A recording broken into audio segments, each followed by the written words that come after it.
40 বছরের অপেক্ষার বদলা লামিন ইয়ামাল শত চেষ্টা করেও গোল পেলেন না, কিন্তু শেষ হাসি হাসল স্পেন। আর শেষ মুহূর্তে নায়ক হয়ে উঠলেন মিকেল মেরিনো, যিনি আগের ম্যাচে রোনালদোর বিশ্বকাপ স্বপ্ন শেষ করেছিলেন। বিশ্বকাপের কোয়ার্টার ফাইনালে ইতিহাসের পুনরাবৃত্তি হতে দিল না স্পেন। 1986 বিশ্বকাপের সেই তিক্ত পরাজয়ের বদলা নিল বেলজিয়ামকে হারিয়ে।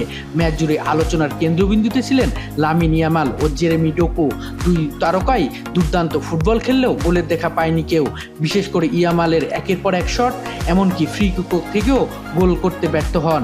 ফলে গোল্ডেন বুটের দৌড়ে পিছিয়ে পড়েন স্পেনের এই বিস্ময় বালক।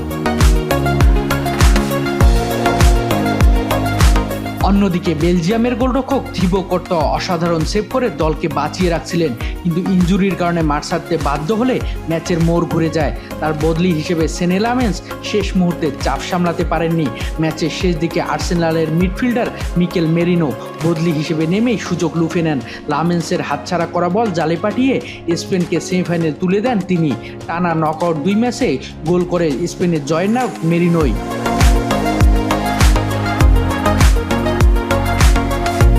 উল্লেখ্য, ইউরো 2024 জয়ী স্পেন দলের সদস্য মেরিনোর বাবা আনহেল মেরিনো ছিলেন একজন পেশাদার ফুটবলার।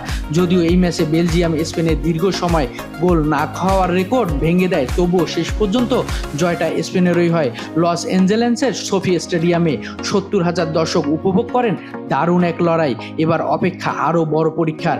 সেমিফাইনালে স্পেনের সামনে ফ্রান্স, অর্থাৎ ফুটবল বিশ্ব অপেক্ষা করছে লামিন ইয়ামাল বনাম কিলিয়ান এমবাপ্পের মহরণ দেখার জন্য। কে যাবে ফাইনালে সেই উত্তর মিলবে খুব শীঘ্রই।